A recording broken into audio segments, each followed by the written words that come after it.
અમીબેનનો પ્રશ્ન છે, સ્વસત્તાનો ઉપભોગ અને ઉપયોગમાં શું ડિફરન્સ છે, સમજાવો છો પ્લીઝ. સ્વસત્તા કોને કહેવાય? હું શુદ્ધાત્મા છું રહીએ, એના ખ્યાલમાં રહીએ. સ્વસત્તા એટલે આત્માની સત્તા. હા, સ્વસત્તા એટલે આત્માની સત્તા. પર સત્તા એટલે પ્રકૃતિની સત્તા. આ મન વચન કાયા એ પ્રકૃતિની સત્તા, એ પારકાને આધીન છે, વ્યવસ્થિતને આધીન છે. સ્વસત્તા એટલે આત્માની સત્તા. એટલે આત્માના સત્તાનો ઉપભોગ. આત્માનો સત્તા એટલે શું? આત્માનો ઉપયોગ કરવો. આત્માનો ઉપયોગ શું કરવાનો? આત્માનો ગુણ શું છે? એનું કામ શું? આત્માનું કામ શું? શુદ્ધાત્માનું કામ શું? જોવાનું, જોવું ને જાણવું. જોવું ને જાણવું, બસ. હવે હું શુદ્ધાત્મા છું, જ્ઞાન લીધા પછી આપણે હું શુદ્ધાત્મા છું થયા ખરા, કૃપાથી થયા. એટલે બિલીફ આપણી 100% બદલાઈ ગઈ. પ્રતિથી 100% શ્રદ્ધા બદલાઈ ગઈ. હવે કોઈ પૂછે રાતના 12 વાગે બી, ભાઈ તમે ખરેખર શુદ્ધાત્મા છો? તો કે હા શુદ્ધાત્મા છું. કન્વિન્સ. શું કામ? તો કે જ્ઞાન લીધું ત્યારે અનુભવ થઈ ગયો કે શુદ્ધાત્મા આને કહેવાય, એવો અનુભવ થઈ ગયો. એટલે આપણે શુદ્ધાત્માનો અનુભવ બી છે, એનું જાગૃતિ લક્ષ બી રહે છે, અને પ્રતિથી 100% બદલાઈ ગયા એના આધારે. એટલે હવે હું જે છું તેનો ઉપયોગ કરવો એ સ્વસત્તાનો ઉપયોગ કર્યો કહેવાય. આવું છું, હજી ઉપભોગ પર આવું છું. પણ ઉપયોગ કર્યો એટલે શું? હું આત્મા છું અને મારે આત્મા સ્વરૂપે રહેવાનું છે, એવી જે મારી જાગૃતિ છે એ મારે કરવું છે એવો નિશ્ચય કરવાનો છે. સ્વસત્તાનો ઉપયોગ કરવો એટલે શું? આત્માનો ઉપયોગ કરવો. આત્માનો શું ઉપયોગ કરવો? તો કે જોવું અને જાણવું, એટલે કે જ્ઞાતા દ્રષ્ટા રહેવું. સ્વસત્તાનો ઉપયોગ કરવો એટલે સ્વસત્તાનું જ્ઞાતા, એટલે જ્ઞાતા દ્રષ્ટા રહેવું. ઇન શોર્ટ, બહુ સાદી ભાષામાં. ઉપભોગ એટલે શું? આ ઉપયોગ, યુઝ, વાપર્યો. જ્ઞાન દર્શન ગુણને વાપરો એટલે તમે જ્ઞાતા દ્રષ્ટા થયા. ઉપભોગ એટલે વારંવાર ભોગવવું. કોઈ પણ વસ્તુને વારંવાર ભોગવીએ એને ઉપભોગ કહેવાય. ખાવાનું એકવાર ખાધું તો એ ભોગવાઈ ગયું. જલેબી ખાધી તો ભોગવાઈ ગઈ, પછી એને ના ભોગવી શકો, કારણ કે એ તો પૂરણ થઈ ગયું ને ગલન પછી થઈ જાય. પણ હવે બંગડી હોય તો તમે એને આજે લગ્નમાં પહેરી, પછી પાછા અઠવાડિયા પછી બીજા લગ્નમાં પહેરી, ત્રીજી વાર તમે પાર્ટીમાં પહેરી, એટલે તમે વારંવાર બંગડીને ભોગવ્યું. વારંવાર કોઈ વસ્તુને ભોગવવી એનું નામ ઉપભોગ કહેવાય. વારંવાર ભોગવવું, હેલાવો ને. એટલે આ શુદ્ધ ઉપયોગ તમે વારંવાર ઉપયોગ કરો તો એને ઉપભોગ કર્યો કહેવાય. અને દાદા ભગવાને જ્ઞાન આપ્યા પછી આપણને બધાને કીધું જ છે કે તમે આ શક્તિ તો માગજો જ. આપણે માગીએ બી છે, પણ કેટલી ગંભીરતાથી માગીએ છીએ એ બધાને વ્યક્તિગત જુદું જુદું રહે થોડુંક. નિશ્ચય વ્યવહાર ચરણ વિધિમાં આ વાક્ય આવે જ છે, હું ક્ષણે ક્ષણે સદાય સર્વતા સ્વસત્તામાં રહી સ્વસત્તાનો જ ઉપભોગ કરું, તેમજ પરસત્તામાં કદી જ પ્રવેશ ન કરું, એ મારો દ્રઢ નિર્ણય નિશ્ચય પૂરો પાડો. હવે નિર્ણય કર્યો હો તો પૂરો પાડે ને, દ્રઢ કર્યો હો તો પૂરો પાડે ને. એટલે દ્રઢ કરવાની જરૂર છે. બોલવા માટે આપી તો દીધું, પણ એ સમજીને બોલીએ તો આપણું દ્રઢ થતું જાય. હું ક્ષણે ક્ષણે એટલે મોમેન્ટ ટુ મોમેન્ટ, ક્ષણે ક્ષણે સદાય સર્વથા. સદાય એટલે કાયમ માટે, સર્વથા એટલે દરેક અવસ્થામાં. રસોઈ કરતા બી કરું, નોકરી કરતા એ કરું, જમતા એ કરું, દરેક અવસ્થામાં સદાય સર્વથા સ્વસત્તામાં રહી. સ્વસત્તા એટલે આત્મસત્તામાં રહી. આત્મસત્તામાં રહેવું એટલે જોવું જાણવું. સ્વસત્તાનો જ ઉપભોગ કરું, જ્ઞાતા દ્રષ્ટા અને પરમાનંદમાં જ રહું, તેમજ પરસત્તામાં કદી જ પ્રવેશ ન કરું. એટલે ત્યારે પરસત્તા એટલે ફાઇલ નંબર 1, મન વચન કાયા, આપણી પ્રકૃતિ. એમાં હું ક્યારેય તન્મયાકાર ના થાઉં, એ મારો દ્રઢ નિર્ણય નિશ્ચય પૂરો પાડો. એવું કહેવા માગે છે. એટલે આ વાક્ય તો બહુ મોટી વાક્ય છે. ખાલી આ વાક્યને બી વાગોળે અને એના આધ્યાત્મિક પુરુષાર્થનો ધ્યેય બનાવી દે. આધ્યાત્મિક પુરુષાર્થનો ધ્યેય બધા આજ્ઞા પાડે છે. શેના માટે? To achieve what? શેના માટે કીધું છે એટલે ને. દાદાએ જ્ઞાન આપ્યા પછી કીધું એટલે પાડીએ છીએ. અને એમાં કન્ડિશન્સ મૂકી નથી કે ભાઈ તમે જ્ઞાન લીધું, આ જ્ઞાન નહીં પાડો તો 6 મહિના પછી તમારું જ્ઞાન પાછું લઈ લેશું. ફ્રી ઓફ કોસ્ટ મળેલું છે, વિધાઉટ કન્ડિશન્સ. પાડો તો ઠીક ને ના પાડો તો ઠીક. એટલે મોટિવેટિંગ ફેક્ટર નથી, કાંઈ પ્રેરણાદાયક સ્ત્રોત નથી શેના માટે હું પાડું. એટલે એ એવી જ રીતે આના માટે બી ઉપયોગ કરવો, સ્વસત્તાનો ઉપયોગ કરવો. જેટલો સ્વસત્તાનો ઉપયોગ થાય એટલી સ્વસત્તા વિકસિત થાય. જેટલો આત્મજાગૃતિનો ઉપયોગ થાય એટલે આત્મજાગૃતિ વધે, ડે બાય ડે વધે. ચાંદીનું વાસણ હોય ને, તમે એને જેમ જેમ પોલિશ કરો એમ એમ ચમકે. એમાં આત્મજાગૃતિ જેમ જેમ વાપરો એમ એમ વિકાસ થાય. કારણ કે આત્મજાગૃતિ વાપરવા માટે એના આવરણ ખસે ત્યારે વપરાશે ને. એટલે જેમ જેમ આવરણ ખસાય એમ એમ જાગૃતિ વધે, એમ એમ જાગૃતિ વધે, એમ એમ જાગૃતિ વધે. એટલે પછી સ્વસત્તાનો ઉપભોગ ચાલુ થઈ જાય. વારંવાર ભોગવવું એટલે કે વારંવાર જ્ઞાતા દ્રષ્ટા રહેવું એ એની મેતે ચાલુ થઈ જાય. એક સ્ટેજ સુધી આપણે લઈ જવાનું છે પુરુષાર્થે કરીને. કરેક્ટ. પુરુષાર્થ કરીને એક સ્ટેજ એટલે કેવું કે ઓલું આમ ચકરડું હોય ને, ફ્લાય વ્હીલ જેવું. એટલે એને નીચેથી ઉપર સુધી લઈ જવાનું પુરુષાર્થ કરતાં કરતાં. એટલે પુરુષાર્થ શું કરવાનો કે ઉપયોગ ગોઠવવાનો. શું ઉપયોગ ગોઠવવાનો કે ભાઈ હું જઈશ તો શુદ્ધાત્મા જોઈશ, પછી કંઈક ચપ્પલ ચોરાઈ ગયા તો વ્યવસ્થિત હાજર રાખવું. આજ્ઞા ગોઠવવાનો. પેલો ગોઠવ કરવું પડે. એ ગોઠવતા ગોઠવતા ગોઠવતા ગોઠવતા એક લેવલ ઉપર ચડી ગયા 180 ડિગ્રીઝ ઉપર, અને થોડું 181 નીચે ગયા પછી એની મેં ગબડી જાય. એટલે પુરુષાર્થ અહીંયા સુધી લઈ ગયા પછી એ ઉપરથી એ પુરુષાર્થ જ બીજા પુરુષાર્થ કરાવશે. પછી તમને થશે આ જ કરી, હવે આ જ કરે, હવે આ જ કરે, હવે આ જ કરે. જેમ સત્સંગમાં આવવાનું મન થયા જ કરે છે, થયા જ કરે છે. સંસાર ફીકો લાગ્યા જ કરે છે. એટલે એ જે અનુભવ થયો એટલે એ અનુભવ બીજો પુરુષાર્થ કરાવશે. એટલે અહીંયાથી પહોંચ્યા પછી છોડશે નહીં. એટલે પછી ઉપભોગવાળો ભાગ ચાલુ થઈ જશે. કરેક્ટ.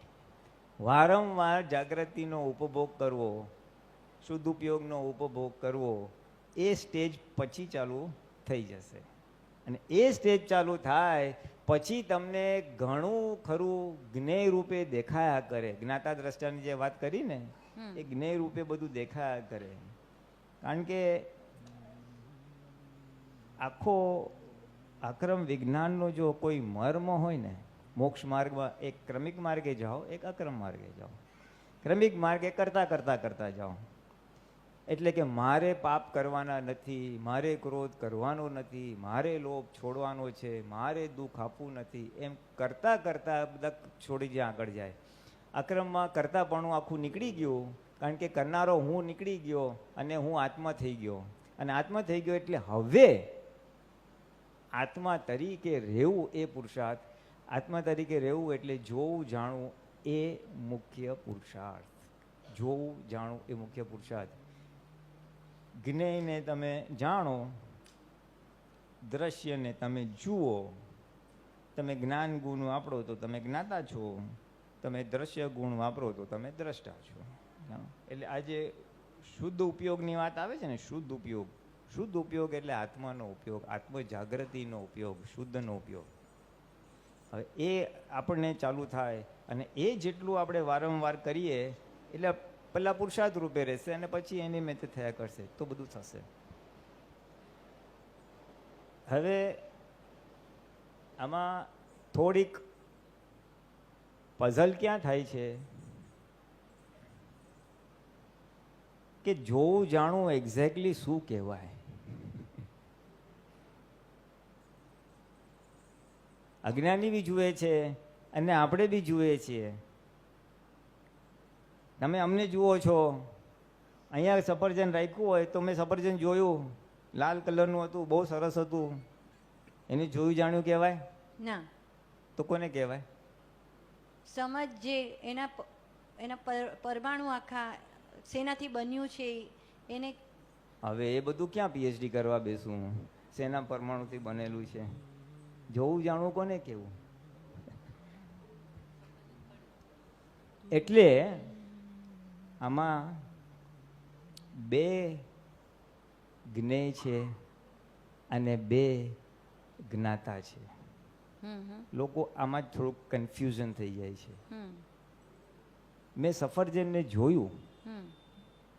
હવે જોયું કોણે? અમીએ જોયું. હા, પણ આમ આંખે જોયું. હા, આંખે જોયું.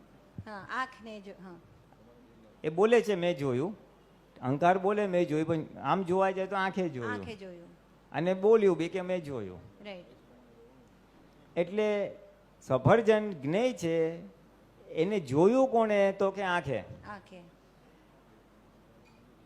અને આંખે આ જોયું એવું જે જુએ છે એ શુદ્ધાત્માનો પ્રકાશ છે, એ પ્રજ્ઞાનો પ્રકાશ છે. આંખે શું જોયું, આ મન વચન કાયે શું કર્યું, એને જે જુએ છે એ મૂળ જ્ઞાયક છે, એ શુદ્ધાત્માનો જ્ઞાન પ્રકાશ છે, એ જ્ઞાતા છે, એ દરઅસલ જ્ઞાતા છે. આ જે ઇન્દ્રિયએ જોયેલું, સફરજન જોયું, કાન કંઈક સાંભળ્યું, સ્પર્શ થયો, ગમે તે થયું, વાણીથી વર્તનથી, એ બધું જે છે, જે ઇન્દ્રિય ગમ્ય છે, બુદ્ધિ ગમ્ય છે, એ પહેલો જ્ઞાતા છે. અને એને જે જાણે છે, આજે મૂડ ના આવ્યો, યાર બોલતો ટાઈમ બહુ બગડી ગયો, હવે એવું બુદ્ધિ બતાવે, આજે ટાઈમ બોગસ બેકાર ગયો, કાંઈ કામ જ ના થયા અમારા, એ બુદ્ધિ આ બતાવ્યું, એ બુદ્ધિને જે જાણે છે એ જ્ઞાયક છે, એ જ્ઞાતા છે. હેલો ને? એટલે દરઅસલ જ્ઞાતા આ છે. એટલે જ્યારે જ્ઞાતા દ્રષ્ટા રહેવાની વાત કરીએ છીએ ત્યારે એ શુદ્ધાત્માના જ્ઞાતા દ્રષ્ટા શુદ્ધ જ્ઞાન ને શુદ્ધ દર્શનનો ઉપયોગ કરવાની વાત કરીએ છીએ આખરે. અને આ વચ્ચેનો ભાગ છે. મેં ટીવી જોયું, હા, ટીવી ફાઇલ નંબર 1 જુએ છે. That is not જ્ઞાતા દ્રષ્ટા. That is not જ્ઞાતા દ્રષ્ટા. અને બહુ સ્થૂળ એક્ઝામ્પલ કહું તમને. ટીવી જોઉં છું, બહુ મજા આવે, એક સિરિયલ જોવા, બીજી જોઈ, ત્રીજી જોઈ. હા, મેં તો જોયું. તમારો છોકરો ભણતો હોય, એક્ઝામ હતી એટલે, પછી ટીવીમાં કંઈક આવ્યું એટલે ટીવી જોવા બેસી ગયો. પછી તમે એને કીધું, હાય ચલ બંધ કરી દે, તારે ભણવાનું છે. તમે તમારા છોકરાને જોયું એ ભણતો નથી ને ટીવી જુએ છે, અને તમે એને કહો છો ચલ ભણવાનું બંધ કરી, અરે ટીવી જોવાનું બંધ કરીને ભણવા બેસ, અને એ બંધ કરીને બેસે છે. એટલે એ તમારા કયામાં છે. તમે સેપરેટલી એ છોકરાને તમે કહી શકો છો કે તું બંધ કર. એવી જ રીતે ખરું જ્ઞાતા દ્રષ્ટા, મેં ટીવી જોયું એ ક્યારે કહેવાય? જાગૃતિમાં ઝડકે આ ખોટું થઈ રહ્યું છે, અને તમે કહો મનને કે આ તારે નથી કરવાનું, અને તમે જો એ કરી શકો, મનને વાળી શકો, બંધ કરો ટીવી, તો તમે જ્ઞાતા દ્રષ્ટા છો. આ તો મનને બુદ્ધિની અંદર બેસીને કહો છો કે મેં જોયું. સેપરેટ રહો તો તમે એને વાળી શકો. જેમ છોકરાથી તમે સેપરેટ છો તો છોકરાને તમે કહી શકો બંધ કર. એવી રીતના તમારા મનને કહી શકો છો, તમારા બુદ્ધિને કહી શકો છો બંધ કરી દે, તો તમે યથાર્થ જ્ઞાતા દ્રષ્ટા છો. મનના બી જ્ઞેય, બુદ્ધિના બી જ્ઞેય, એ યથાર્થ જ્ઞાતા દ્રષ્ટા છે, એ યથાર્થ જ્ઞાન ગુણ છે, અને એ યથાર્થ શુદ્ધ ઉપયોગ છે. અને એવો ઉપયોગ વારંવાર કરવો એને ઉપભોગ કહેવાય. એટલે બહુ ટૂંકું છે આ, થોડું મેં જરાક ડિટેલિંગ કરી નાખ્યું, પણ સિમ્પ્લિફાઈ કરવું હોય ને તો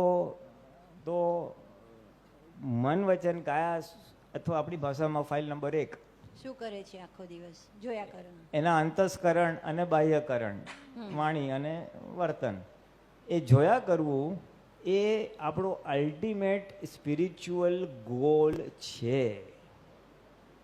આજ્ઞા પાળવાનું કીધું છે એટલે પાડીએ છીએ, બાકી મારી કોઈ ઈચ્છા નથી.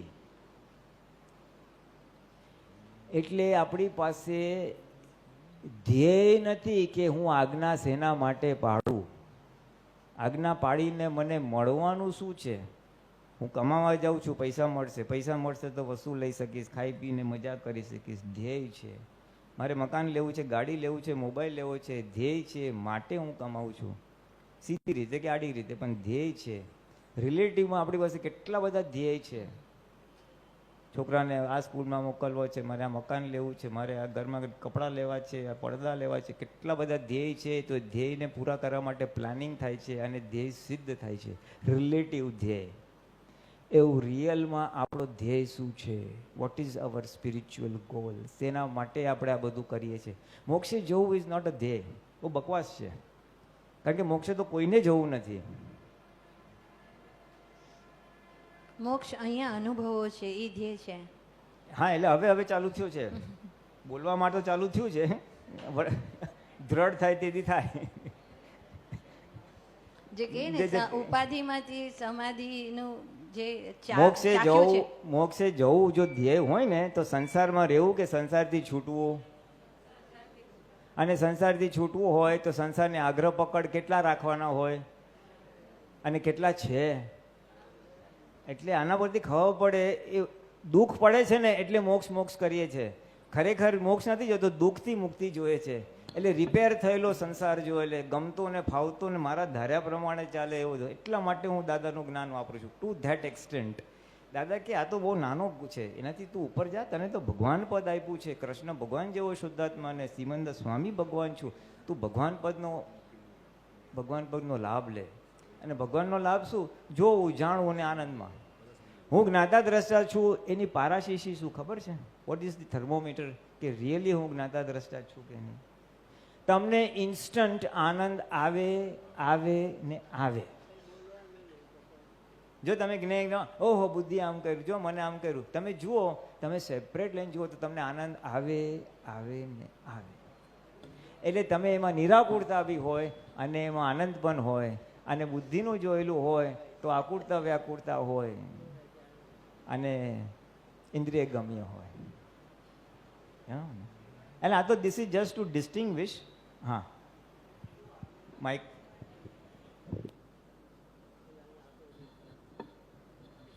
પુલિનાનંદજી, હા, પુલિનાનંદજી, મોક્ષે જવું છે ને અમને મોક્ષે અહીંયા વર્તાય એવું કરવું છે. હા, મોક્ષ અહીંયા વર્તાય અને એ આપણો ધ્યેય હોઈ શકે છે.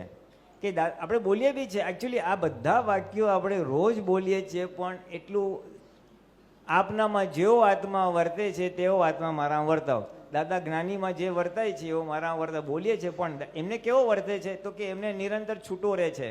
આત્માને દે નિરંતર છૂટો, આત્માનું સ્પષ્ટ અનુભવ વેદન છે એવું માને જોઈએ છે, બોલીએ છીએ, પણ એ ગંભીરતાપૂર્વક આમ આ જોઈએ જ છે એમ માથા પડવાનું દ્રઢ નિશ્ચય જને એ બનાવશો ને પછી પુરુષાર્થ કરવો નહીં પડે. તમને એ ધ્યેય સુધી પહોંચવાના નિમિત્તો અને સંજોગ મળ્યા જ કરશે, જે તમને ત્યાં લઈ જ જાય. જ્ઞાન મળે, સમજ મળે, પુરુષાર્થ મળે. એટલે મોક્ષ અહીંયા વર્તાવવું હોય, મોક્ષ વર્તવું એટલે શું? મોક્ષ વર્તવું એટલે શું? આ મન વચન કાયને જે કાંઈ થાય એની અસર ના થાય, મુક્તિ રહેવાય. દુઃખ આવે તોય મુક્ત અને સુખ આવે તોય મુક્ત, એનું નામ જ મોક્ષ કહેવાય. આ મન વચન કાયમ જે થાય, ઉપાધિ આવે તો બી સારું, હર્ષો ઉલ્લાસ આવે તો બી સારું, બંનેના એક જ્ઞાતા દ્રષ્ટા રહી શકે, એટલે કે છૂટો રહી શકે, એ જ મોક્ષ છે. અને શરીર ના રહે, જન્મ ના રહે, એ ફાઇનલ મોક્ષ છે, પછીનો છેવટનો મોક્ષ. એટલે આ રાખવાનું કે અહીંયા મને મોક્ષ વર્તાવવું જોઈએ, મારી બુદ્ધિ મને પજવવી ના જોઈએ.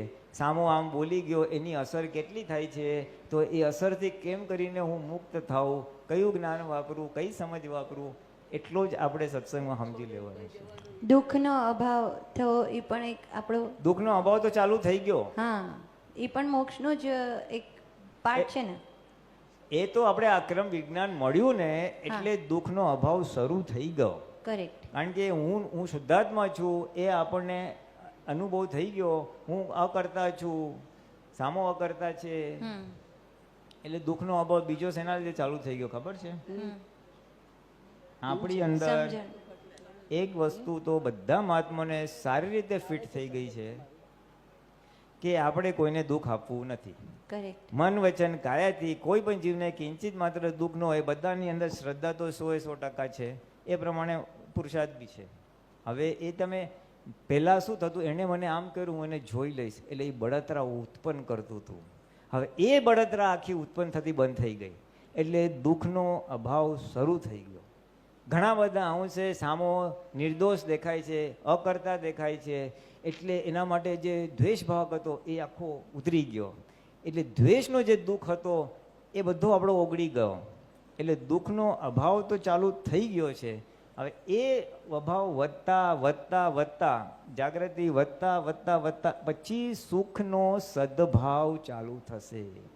સુખનો સદભાવ એટલે હું આત્મા છું અને જોનારો જાણનારો છું. આને જે થાય છે એ આ ફાઇલ નંબર 1 ને થાય છે એવું જે અમુક અંશે રહે, 100% નહીં, થોડુંક થોડુંક રહે, થોડોક ટાઈમ રહે એને છૂટી જાય, થોડોક ટાઈમ રહે એને છૂટી જાય. એટલે એ ભાગ છે એ સુખનો સદભાવ શરૂ થશે. કારણ કે તમે ત્યારે યથાર્થ જ્ઞાતા દ્રષ્ટા છો. જ્ઞાતા દ્રષ્ટાનું ફળ આનંદ છે જ. એટલે એ આખું જ્ઞાતા દ્રષ્ટા રહેશું એટલે આનંદ આવશે. ત્યારે સુખનો સદભાવ, આત્માના સુખનો, અને ત્યારે તમે સર્યુબેને કીધું એવી રીતે અહીંયા જ મુક્તિ વર્તાશે. આ જ મન વચન કાય. આ મન વચન કાયને હું બદલી શકીશ નહીં. આના ઉદય કર્મ જે લઈને આવેલું છે એમાં ફેરફાર થશે. એક્સટર્નલ વસ્તુના ફેરફાર નહીં થાય, પણ માન્યતાના લેવલ ઉપર ફેરફાર થાય. બે જગ્યાએ ચેન્જીસ છે, એક જગ્યાએ છે ને એક જગ્યાએ નથી. એટલે એ ભાગ જે છે ને એમાં ચેન્જ નહીં થાય, પણ હું કઈ વ્યૂ પોઈન્ટથી એને જોઉં છું એ ચેન્જ થઈ શકે. આ મારી સાથે વાત કરતો જ નથી, હું કેટલા જય સત્સંગ કરું છું જોતો જ નથી, એક વ્યૂ પોઈન્ટ. અને ચાલો હિસાબ છે, આપણે શુદ્ધાત્મા જોઈએ ના જોઈએ તો કાંઈ નહીં, ચાલો પુલિનભાઈ તમારો આવો હિસાબ. હું આ વ્યૂ પોઈન્ટથી જોઉં છું તો મને એ નથી જોતો તો એની અસર થતી નથી. ધીસ ઇઝ ધી પુરુષાર્થ. અને આટલો ભાગ રહ્યો તો તમે એટલા ભાગથી મુક્ત થયા. અહીંયા મુક્ત થયો, પણ બીજા ખ્યાલથી કદાચ ના મુક્ત થાવ.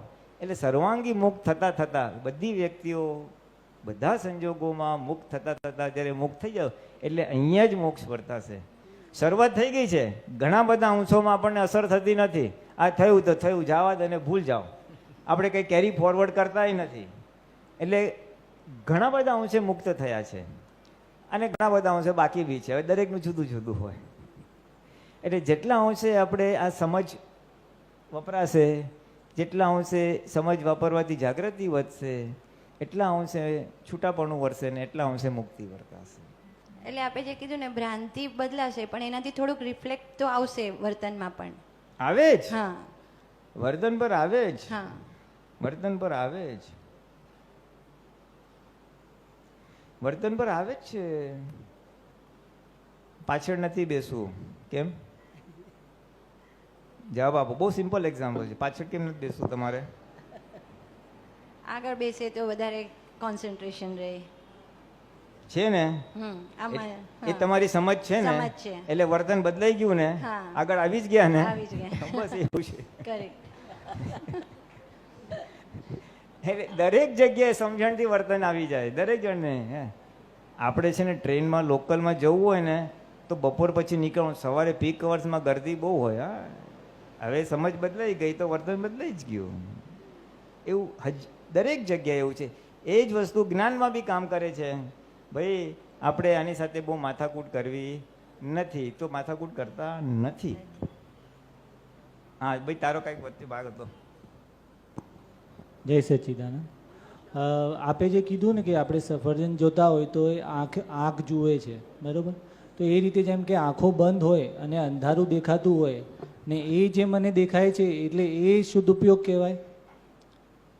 આંખ બંધ હોય અને અંધારું દેખાતું હોય એટલે અંધારુંમાં તો કાંઈ દેખાતું જ નથી ને. હા, પણ તો એ જે જોવે છે કે અંધારું દેખાય છે એ હું પોતે. આંખ બંધ છે અને એને કાંઈ દેખાતું નથી, એ જેને જાણ્યું એ જ કહું છું. કેમ કે ઘણી વાર તો ક્લિયર હોય કે આ સફરજન છે, ઘણી વાર ક્લિયર ના પણ હોય કે શું છે શું નથી. કશું દૂરથી આવતું હોય તો આપણને ક્લિયર ના હોય કે શું દેખાય છે, પણ એટલું ખબર પડે કશું દેખાયું. એટલે એ હું ખાલી જાણું એટલે હું મારા પોતાના સ્વરૂપમાં આવી ગયો. હા, મન વચન કાયાને શું થાય છે એ જાણવું. જોવાનું તો આ સ્થૂળ દાખલો છે. એટલે આ જે પણ મને જણાય છે કે ભાઈ ફિઝિકલી દેખાવું હોય તો એ વન ડાયમેન્શન છે આંખનો. કાનનો, સાંભળવાનો, મનનો, બુદ્ધિનો, ઘણા બધા ડાયમેન્શન છે. આખી પ્રકૃતિને જોવી જાણવી. તો એ તો થાય છે, પણ એવું તમે જે કહો છો આનંદ થાય એવું તો થતું નથી. એ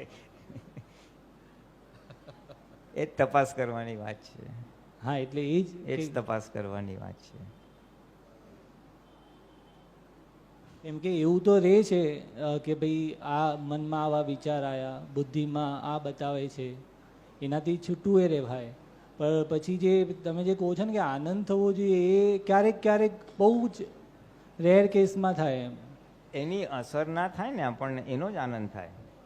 હા એ ખરો, બટ એ જે એ જ્ઞેય છે અને હું જ્ઞાતા છું. આ જે છે ને ઇટ ઇઝ ફ્રીડમ. તમે થોટ પ્રોસેસથી છૂટા પડ્યા કે એ ભાગ કર્યો એટલે કે એમને બેઠા છો તો મનમાં બધું ચિતર ફિતર ચાલુ થશે, બીજા બધા વિચારો આવશે, સંસારના આવે, ટીવીના, મોબાઈલના આવે, ફ્રેન્ડના આવે ને કપડાના આવે ને દુનિયાભરના વિચાર આવે. એને તમે બ્લોક કરવા માટે ઉપયોગ કંઈક ગોઠવી દો, ચરણ વિધિ બોલો છો, નમસ્કાર, that is a different thing. એ મનને તમે એક સ્થાન આપ્યું છે રોકવા માટે. એમાં તમને આનંદ ના રહે પણ તમને બળતરાય ના થાય, કારણ કે અનાપ શનાપ બધા વિચારો બંધ થઈ જાય. બરાબર. એટલે આ જેમ કે સત્સંગમાં આવીને બેસીએ એટલે પેલા જે વિચારો બાકી બધા ના આવે, આવે તો એટલા અસર ના કરે. એટલે આ એક પેલું થઈ ગયું કે ભાઈ હા સ્ટાર્ટિંગમાં અહીંયા સત્સંગમાં યુ રાઈટ. સત્સંગમાં શું થાય છે, સત્સંગમાં બીજા વિચાર નથી આવતા. એટલે એને એક શબ્દમાં કેવું હોય ને, સત્સંગમાં આવવાથી જગત વિસ્મૃત થાય છે. બરોબર. એ દાદા ભગવાન વખતે બી હતું ને અત્યારે બી છે. એ વાતાવરણ જ એટલું દિવ્ય હોય ને કે તમને જગત વિસ્મૃત રહે એટલે એનો આનંદ રહે. બરોબર. It's a relief from the pain. બરોબર. વ્યવહારના બળતરામાંથી ખાલી તમને રાહત મળી છે. આની બહાર નીકળો એટલે પાછું એ બધું ચાલુ થઈ જાય. બરોબર. એટલે આ જગત વિસ્મૃતતાનું ઓલું એક પ્રકારની નિરાપૂરતા, એક પ્રકારની વન ટાઈપ. નહીં પણ આ તો ફાઇનલ નથી ને, આ તો ખાલી કે ભાઈ એ નથી એનો ખાલી આનંદ છે. હા, ધીસ ઇઝ નોટ ફાઇનલ. એટલે પછી ફાઇનલ માટે શું? એ ફાઇનલ માટે આ જ. આમાં શું છે, આમાં શું છે, એ જ્ઞાતા દ્રષ્ટાની અખંડતા ક્યારે આવશે? જેમ જેમ આપણા ડિસ્ચાર્જ કશાય, ડિસ્ચાર્જ ક્રોધ માન માયા લોભ, જેમ જેમ ડિસ્ચાર્જ કશાય ઓછા થતા જશે, માઇલ્ડ થતા જશે અને ઝીરો તરફ જશે. આને ડિસ્ચાર્જ મોહ, જે ચારિત્ર મોહ છે, હજી પિક્ચર જોવાનું ગમે છે, હજી સારું ખાવાનું ગમે છે, એમાં જે તન્મયાકાર પરિણામને ઢસડી જાય છે. એટલે એ ભાગ જેમ જેમ ઓગળતા જશે એટલે એમ એમ આ છૂટાપણું વર્તું જશે અને પછી આખા જ્ઞાતા દ્રષ્ટાની અખંડતા રહેશે. હજી તો એ ભાગ ભરેલો માલ છે ને, આપણે બધું જ ભરીને લાવ્યા છે. ખાલી એક આપણી અતિ પુણ્યાય અને જ્ઞાની પુરુષની ભાવનાના આધારે અક્રમ મળેલું છે. એમાં ખાલી એક મેઇન બિલીફ બદલાઈ ગઈ છે. મેઇન બિલીફ બદલાઈ ગઈ છે કે હું નામધારી નથી અને હું શુદ્ધાત્મા છું. બરાબર. બાકી દુનિયાભરની બિલીફો એમને એમ જ પડી છે. એ ધીમે ધીમે સત્સંગમાં આવવાથી ઓગળે છે ને. હા, બરાબર. સત્સંગમાં આવવાથી નહીં ઓગળે. સત્સંગમાં આવ્યા પછી એ તમને સ્પર્શી જશે અને લાગશે હા આ વાત સાચી છે. તમારી સમજણ બદલાશે તો તમે એને સ્વીકાર કરશો. સત્સંગમાં તો ઘણું બધું કહીએ છીએ પણ એમાંથી એકે વસ્તુ સ્વીકાર થતી નથી. It has to become your goal. બરાબર. તમારો ધ્યેય, તમારો સમજણ, તમારો તમને સ્પર્શી છે, યસ હવે હું આ કરીશ, ત્યારે તમારી માન્યતા બદલાશે. અને અમુક માન્યતા ખાલી બોલવાથી નહીં બદલાય, એના તો લાખ લાખ પડ ભરેલા છે. એ બદલતા બદલતા બદલતા બદલતા ધીમે ધીમે આવશે નીચે. એટલે જે પેલી માન્યતા છે એના સામે આપણી સવળી સમજણ મૂક કરવાની ને. હા, તો એ જશે ને. Yes yes. જેટલી રોંગ માન્યતા છે એની સામે ઊંધા આંટા મારીને એને ઓલું કરવા નાખવાનું. અથવા સવળી સમજણ મૂકો અથવા એને ઊંધા આંટા માગો. હવે ખાવા પીવામાં સુખનું સાધન માની લીધું હોય એટલે તમે ખબર પડે નવી રેસ્ટોરન્ટ, ચાલો આપણે ક્યારે જ જોઈએ, એટલે જ્ઞાતા દ્રષ્ટા ગયું બધું ડસ્ટબિનમાં. બરોબર. પણ આહાર એ સુખનું સાધન નથી એવી મારી માન્યતા બદલાય. પેલા તો શ્રદ્ધા એ રૂપીને, પણ પછી એના હું ઊંધા માટા માર માર માર કરું એટલે પછી શું થશે? રેસ્ટોરન્ટ ખુલી, ફાઇન, આ સરસ છે, ફાઇન, મજા આવી, વિચારને મજા આવી, પછી મનમાં વિચાર આવ્યા, મજા આવી, ગયા. વિચાર આવીને જશે, આપણને અસર કરશે નહીં. પર આવા જો અગર ઊંધા આટા કરું કે ભાઈ જમવામાં સુખ નથી તો પછી એનો સ્વાદ એ નહીં આવે મને. વાંધો શું છે? નહીં, અને બીજી બાજુ આત્માનો સ્વાદ આવતો નથી તો પછી તો બંને બાજુથી ગયું ને. ના.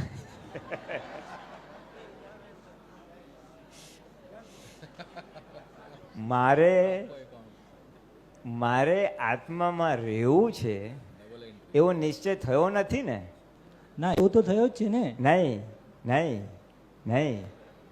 જો મને ખરેખર આત્મામાં રહેવાનું મન થયું છે અને મને ખબર પડે છે કે આટલો વખત તો હું છૂટો રહેતો હતો, પણ સાલું ઓલું ભાવતી વસ્તુ આવીને ત્યારે તો હું તન્મયાકાર થઈ ગયો, અને હું તન્મયાકાર થઈ ગયો એને મને ખેદ રહેતો હોય, કે આ તો ખોટું થઈ ગયું યાર, 2 કલાક બગાડ નાખ્યા, આટલું બધું બગાડ નાખ્યું, ખાધું પીધું, પછી લુબ્ધપણું ઉત્પન્ન થયું, હવે સારે ક્યારે મળશે, આ તો આખું નાખું રિલેટિવમાં ગયું, મારો શુદ્ધ ઉપયોગ જતો રહ્યો, મારો આત્માપદમાંથી હું વંચિત થઈ ગયો, એવો ખેદ ઊભો થશે તે દિવસે આ તમને બાધક કારણ જણાશે. અત્યારે બાધક કારણ જણાતું નથી. નહીં, એવું સમજી ગયો કે ખેદ ઊભો થવો જોઈએ, બટ એટલે એ એટલો કાળ રહેશે જેમાં આત્માનું સુખ નથી અને પૂતગલનું સુખ છોડવાનું છે, એ વચ્ચેનો કાળ રહેશે એવું? આત્માનું સુખ હું શું કહેવા માંગુ છું, આ છે ને ખાવાનું તો એક વન ઓફ ધ એવિડન્સ છે. ડિસ્ચાર્જ મોહના તમામ પ્રકાર છે. પછી ટીવી જોવું એટલે આ ચક્ષુઇન્દ્રિયના સુખ, સ્વાદેન્દ્રિયના સુખ, કર્ણેન્દ્રિયના સુખ, સ્પર્શેન્દ્રિયના સુખ, તમામ પ્રકારના સુખ હજી આપણને ખેંચી જાય છે કે નહીં? હા, એટલે ઓછા થયા છે. હું જો બહુ સિમ્પલ એક્ઝામ્પલ આપું. સવારે તમે જો શુદ્ધ ઉપયોગપૂર્વક ચરણ વિધિ કરી ફોર એક્ઝામ્પલ, પછીનો 1 કલાક કેવો જાય છે? જો ચિત્તની હાજરીપૂર્વક કરી હોય તો સારું છે, ટોપ જાય છે. What is that top? The top is તમે ચિત્ત એટલું નિર્મળ થયું છે. ધ ટોપ ઇઝ તમે વ્યાકુળતા નિરાકુળતા રહે છે, જે કાંઈ ધમાલ નથી થતી, કામ બધા ઇઝીલી પતાવો છો. પછી ચાનો, નાસ્તાનો, બનાવવાનો, ધોવાનો, વોટ એવર.